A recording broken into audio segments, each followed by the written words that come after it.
കേരളത്തിൽ ഇപ്പോൾ 14 ജില്ലകളാണുള്ളത്.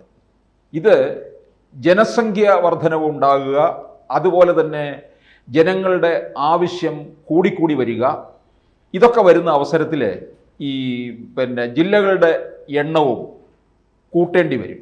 അപ്പോൾ നിലവിലുള്ള ജില്ലകളെ വിഭജിച്ചുകൊണ്ട് വേണം പുതിയ ജില്ലകളിലേക്ക് കടക്കാൻ. അങ്ങനെയാണല്ലോ പുതിയ ജില്ല രൂപീകൃതമായിട്ടുള്ളത്. ഇപ്പോൾ പത്തനംതിട്ട ജില്ല തന്നെ കൊല്ലം ജില്ലയുടെ ഏതാനും ഭാഗങ്ങളാണ് ചേർത്ത് വന്നിട്ടുള്ളത്. അതുപോലെ ഇനിയും പുതുതായിട്ട് വരാൻ പോകുന്ന ജില്ലകൾക്കും മറ്റ് പല ജില്ലകളിൽ നിന്നും ഉള്ള സ്ഥലങ്ങൾ ചേർന്നായിരിക്കും പുതിയ ജില്ലകൾ രൂപീകൃതമാവുക. കേരളത്തിൽ ഇപ്പോൾ 14-ൽ നിന്നത് 17-ൽ എത്താനുള്ള സാധ്യതയാണ് കാണുന്നത്. ഇതിനു വേണ്ടിയുള്ള ശക്തമായ ആവശ്യങ്ങളും ഉയർന്നു കഴിഞ്ഞിരിക്കുകയാണ്. അപ്പോൾ ഭരണച്ചെലവ് കൂടും, സാമ്പത്തിക ബാധ്യതയുണ്ടാകും. പക്ഷേ അതിനപ്പുറം ഈ ഭരണപരമായിട്ടുള്ള കാര്യക്ഷമത ഉണ്ടാവുക എന്നുള്ളതാണ്. താഴേത്തട്ടിലേക്ക് ഭരണം ഇറങ്ങിച്ചെല്ലേണ്ടതിൻ്റെ ആവശ്യകതയും കൂടി വരികയാണ്. അങ്ങനെ വരുമ്പോൾ ഈ ജില്ലകളെ വിഭജിച്ചുകൊണ്ട് കൂടുതൽ ജില്ലകൾക്കുള്ള സാധ്യതയാണ് കേരളത്തിൽ കാണുന്നത്. പ്രധാനമായിട്ടുള്ള 3 ജില്ലകൾ പറയുന്നത് തെക്കൻ മേഖലയിലെ ഇപ്പോൾ നെയ്യാറ്റിൻകര, കാട്ടാക്കട ഭാഗങ്ങളെ ചേർത്തുകൊണ്ട് ഒരു നെയ്യാറ്റിൻകര എന്നുള്ള പേരിൽ ഒരു പുതിയ ജില്ല രൂപീകൃതമാകണമെന്നുള്ള ശക്തമായ ആവശ്യം നെയ്യാറ്റിൻകര MLA ആൻസലൻ്റെ നേതൃത്വത്തിൽ ഏതാണ്ട് 1,00,000-ഓളം പേർ ഒപ്പിട്ട നിവേദനം മുഖ്യമന്ത്രിക്ക് നൽകിയിരിക്കുകയാണ്. അതിന് ലത്തിൻ രൂപതയുടെയും അതുപോലെ തന്നെ അരുവിപ്പുറം മഠാധിപതിയുടെയും ഒക്കെ പിന്തുണ അക്കാര്യത്തിലുണ്ട്. അപ്പോൾ നെയ്യാറ്റിൻകരയും എന്ന് പറയുന്നത് ഈ കാട്ടാക്കട പ്രദേശം എന്നൊക്കെ പറയുന്നത് ഒരു പ്രത്യേക വിഭാഗമാണ്. തിരുവനന്തപുരം നഗരത്തിനോട് ഒരു 20-25 കിലോമീറ്റർ മാറി നിൽക്കുകയാണെന്നുണ്ടെങ്കിലും അത് മലയോര മേഖലയാണ്, കാർഷിക മേഖലയാണ്, വയനാട്ടിനേക്കാൾ കുറഞ്ഞ പ്രതിശീർഷ വരുമാനമുള്ള ഇടം കൂടിയാണ്. അതുകൊണ്ട് അതിനെ കൂടുതൽ ഊർജ്ജസ്വലമാക്കി കൊണ്ടുവരേണ്ടത് ആവശ്യമാണ്. അതുകൊണ്ട് ഈ നെയ്യാറ്റിൻകരയെയും കാട്ടാക്കടയെയും സമീപ പ്രദേശങ്ങളെയും ചേർത്തുകൊണ്ട് നെയ്യാറ്റിൻകര എന്നുള്ള പേരിൽ ഒരു ജില്ല ആകേണ്ടിയിരിക്കുന്നു. പ്രത്യേകിച്ച് ഏറെ ടൂറിസം സാധ്യതയുള്ള പ്രദേശങ്ങൾ കൂടിയുണ്ട്. നെയ്യാർ ഡാം, അങ്ങനെ അഗസ്ത്യാർകൂടം, അത്തരത്തിലുള്ള പ്രദേശങ്ങൾ ഏറെ നിൽക്കുന്നത് തമിഴ്നാടിനോട് ചേർന്ന് നിൽക്കുന്ന പ്രദേശവുമാണ്. നിരവധി ആരാധനാലയങ്ങൾ നിലനിൽക്കുന്നു, വളരെ പ്രസിദ്ധമായിട്ടുള്ള. അതുകൊണ്ട് ഈ ജില്ലയ്ക്ക് അത് ഒരു ജില്ലയുടേതായ ഒരു പ്രൗഢി കാത്തു സൂക്ഷിക്കാനും തിരുവനന്തപുരം നഗരത്തിനോട് ചേർന്ന് നിൽക്കുന്ന മറ്റൊരു ജില്ലയായിട്ട് മാറുമ്പോൾ തലസ്ഥാന നഗരത്തിൻ്റെ ഒരു പകിട്ടോടുകൂടി അതിനെ നിലനിർത്താനും സാധിക്കും എന്നുള്ളതാണ്. അത് പിന്നെ പറയുന്നത് ഏറെ ചർച്ച ചെയ്യപ്പെട്ടുകൊണ്ടിരിക്കുന്നതാണ് ഏറെക്കാലമായിട്ട്.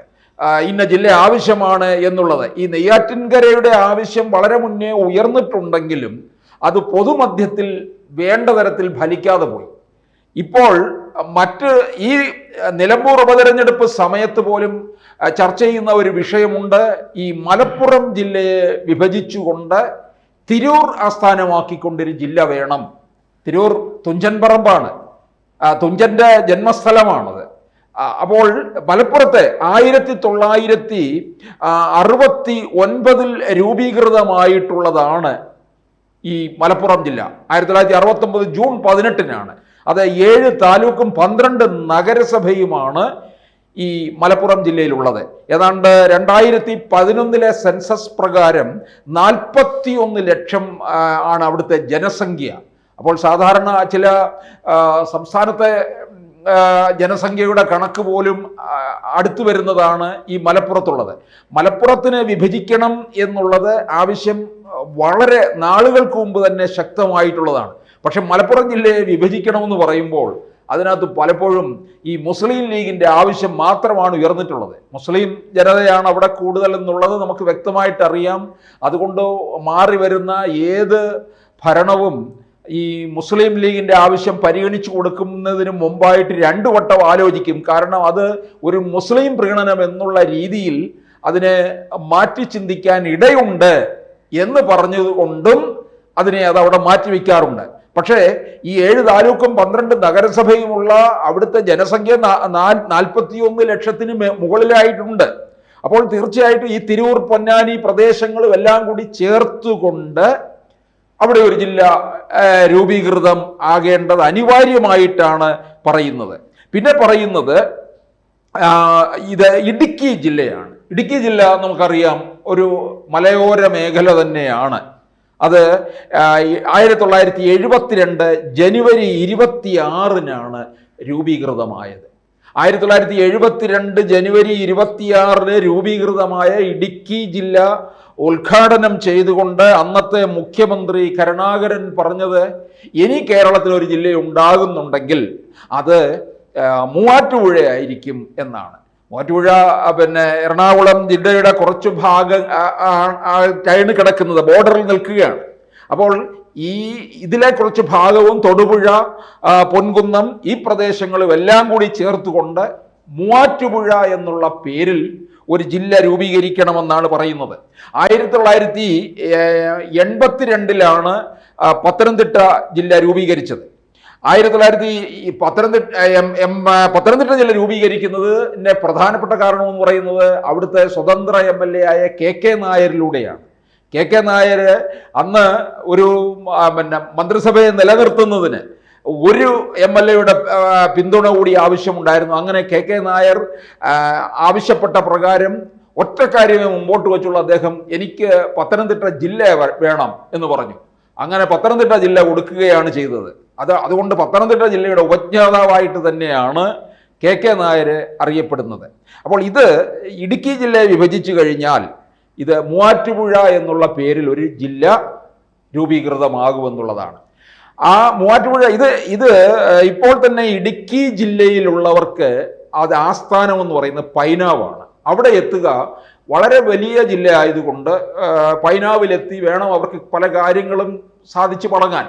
അത് ബുദ്ധിമുട്ടായതുകൊണ്ട് തന്നെയാണ് ഈ തൊടുപുഴയും പൊൻകുന്നം പ്രദേശങ്ങളും എല്ലാം കൂടി ചേർത്തുകൊണ്ട് ഈ കാർഷിക മേഖലയ്ക്ക് വളരെയധികം പ്രാധാന്യമുള്ള ഇടമാണ് ഈ പ്രദേശങ്ങളൊക്കെ തന്നെ.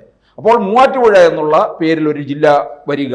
അപ്പോൾ തീർച്ചയായിട്ടും ഈ 3 ജില്ലകളുടെയും ആവശ്യം നമ്മൾ നോക്കുമ്പോൾ ഇത് വെറും ഒരു ആവശ്യപ്പെടലല്ല. കാരണം പലപ്പോഴും പല രാഷ്ട്രീയ കക്ഷികളും ഏതെങ്കിലും തരത്തിലുള്ള പ്രീതി നേടിയെടുക്കുന്നതിന് വേണ്ടി സമ്പാദിക്കുന്ന ഒന്നല്ല. അടിസ്ഥാനപരമായി നോക്കുമ്പോൾ ഈ 3 ജില്ലകളും രൂപീകൃതമാകേണ്ടത് വളരെ പ്രധാനപ്പെട്ടത് തന്നെയാണ്.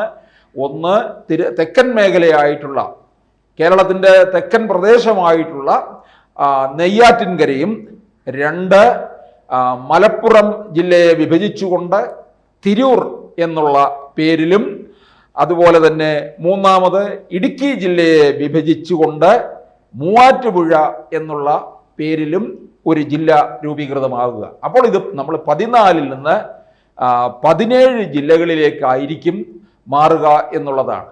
ഈ സർക്കാരിൻ്റെ കാലത്ത് അത് നടക്കുമോ എന്ന് ചോദിച്ചാൽ ഈ സർക്കാർ സാമ്പത്തികമായി സാമ്പത്തികമായ അച്ചടക്കമില്ല എന്ന് തന്നെ പറയാം. അച്ചടക്കമില്ലായ്മ കൊണ്ട് തന്നെ സർക്കാർ കടക്കണിയിലേക്ക് നീങ്ങിക്കഴിഞ്ഞിരിക്കുകയാണ്. ഇനിയിപ്പോൾ ഒരുപക്ഷെ ശമ്പള കമ്മീഷനും ഒക്കെ വന്നു കഴിയുമ്പോൾ ഒന്നുകൂടെ കടക്കണിയിലേക്കാകും. അധികാരം കിട്ടുന്നില്ല എന്ന് ബോധ്യമാകുകയാണെങ്കിൽ അവർ ഒരുപക്ഷെ ഖജനാവ് കൂടി ശൂന്യമാക്കിക്കൊണ്ട് ഇറങ്ങിപ്പോകുന്ന ഒരു അവസ്ഥയിലേക്ക് വരും. അപ്പോൾ അടുത്ത മന്ത്രിസഭ പരിഗണിക്കേണ്ട കാര്യങ്ങൾ തന്നെയാണ്. എന്തായാലും കേരളത്തിന് അനിവാര്യമായിട്ടുള്ളത് തന്നെയാണ് ഈ 3 ജില്ലകളും.